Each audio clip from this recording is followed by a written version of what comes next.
Prioridades de um cristão. Hoje vamos aprofundar um tema crucial para a vida de um cristão: a correta ordenação de nossas prioridades. A palavra de Deus nos oferece uma direção clara sobre como devemos viver e, ao examinarmos as Escrituras, podemos compreender melhor como alinhar nossas vidas com a sua vontade divina. Essa exposição será estruturada em torno de uma ordem das prioridades apresentada no texto: Deus, família, trabalho, igreja e lazer, explorando cada uma em detalhes.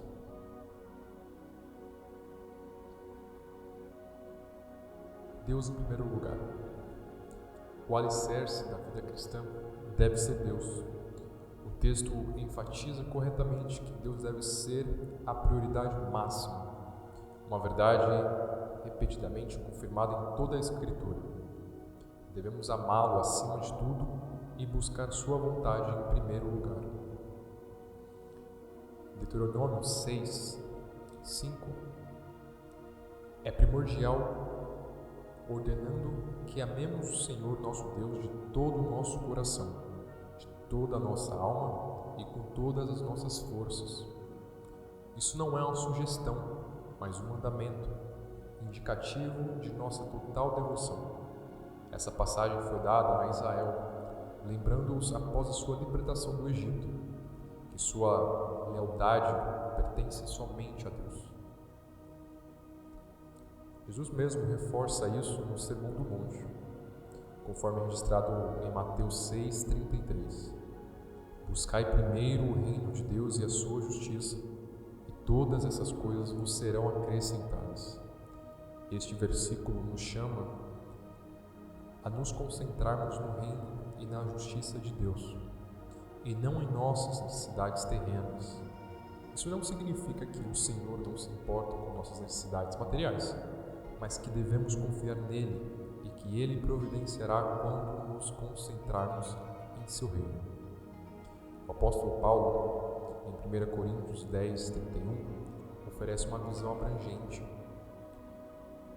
Portanto, quer comais, quer bebais ou façais qualquer outra coisa, fazei tudo para a glória de Deus. Isso significa que todas as ações, grandes ou pequenas, devem ser feitas de maneira que glorifiquem nosso Senhor. Nossas vidas, e em sua totalidade, devem ser vividas para o seu propósito.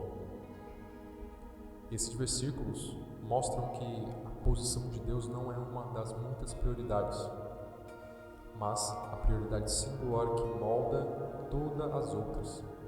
Ele não é meramente uma parte de nossas vidas, ele é o centro de onde tudo mais flui. Não devemos ter outros deuses diante dele, conforme é enfatizado em Êxodo 20, no versículo 13. Todo o nosso ser deve ser dedicado a ele.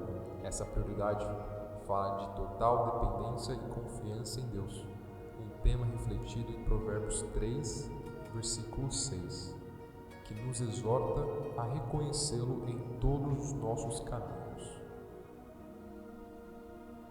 Agora falando a família como segunda prioridade.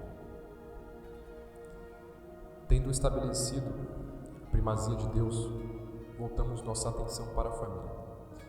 O texto coloca claramente a família como a segunda prioridade para o cristão. As Escrituras enfatizam a importância da família, ressaltando que nossas responsabilidades dentro da família são uma demonstração de nossa fé. Em 1 Timóteo 5, versículo 8, afirma: Mas, se alguém não cuida dos seus, e especialmente dos da sua própria casa, negou a fé e é pior do que um descrente. Essa passagem destaca a seriedade da responsabilidade familiar. Não basta ser um crente, devemos cuidar ativamente de nossa família. Em Efésios 5, dos versículos 22 ao 25, fornece uma estrutura para as relações familiares, modelando na relação de Cristo com a Igreja. As esposas são instadas a se submeterem a seus maridos, como ao Senhor, enquanto os maridos devem amar suas esposas como Cristo amou a igreja. Este amor e respeito mútuo são fundamentais para um lar piedoso. E, se necessário for, o marido entregar-se sua vida pela esposa, sacrificando-a, assim como Cristo entregou-se sua vida à igreja. A estrutura apresentada aqui não é para a opressão de nenhuma das partes, mas para espalhar o amor e o serviço de Cristo no lar, dentro de seu próprio contexto cultural. Além disso, Provérbios 22:6 nos encoraja a treinar nossos filhos no caminho em que devem andar, para que, mesmo quando forem velhos, não se desviem dele. A família é o principal lugar para o discipulado. Também em Gênesis 2:24, entendemos a importância do laço matrimonial, onde um homem deixa seus pais para se unir à sua esposa, e eles se tornam um.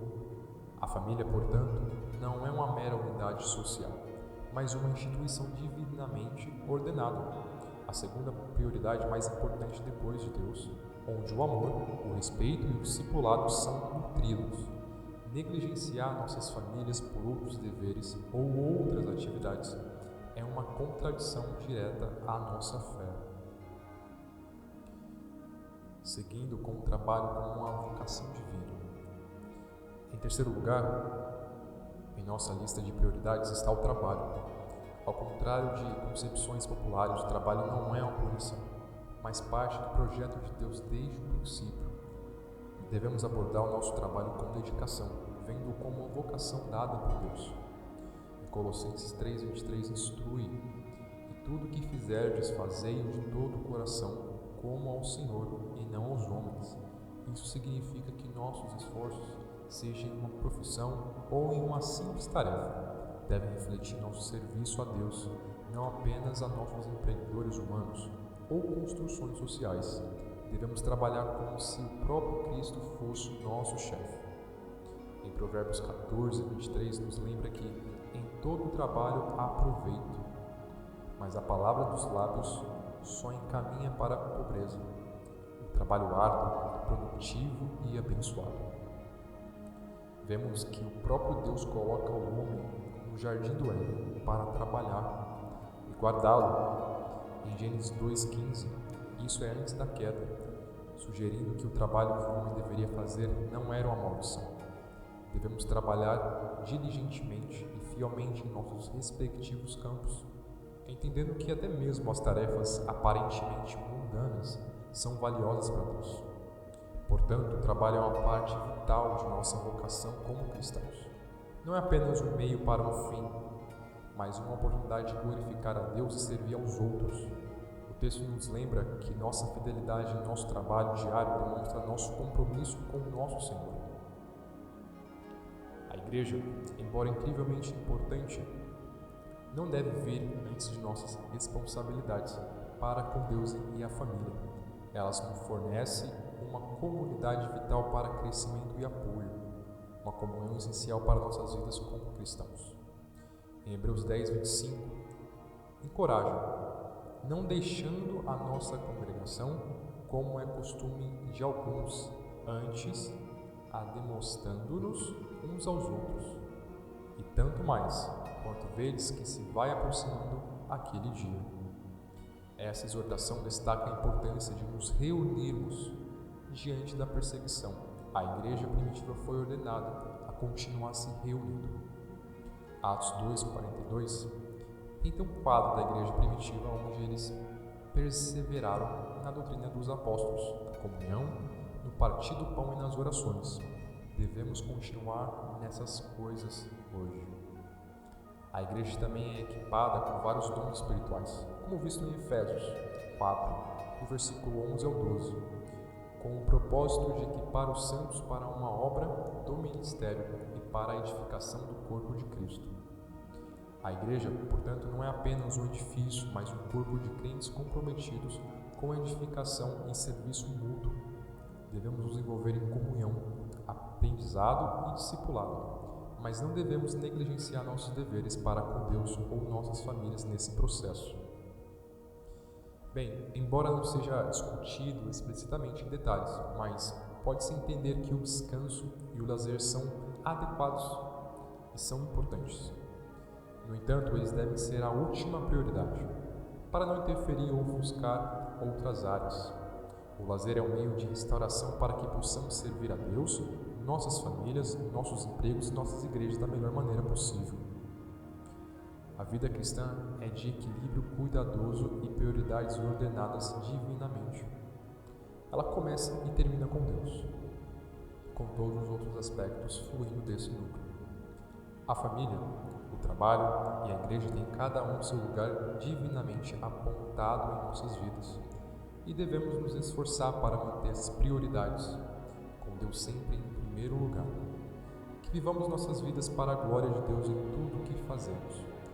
Que todos nós vivamos na vontade de Deus, de acordo com as prioridades que são estabelecidas por Ele.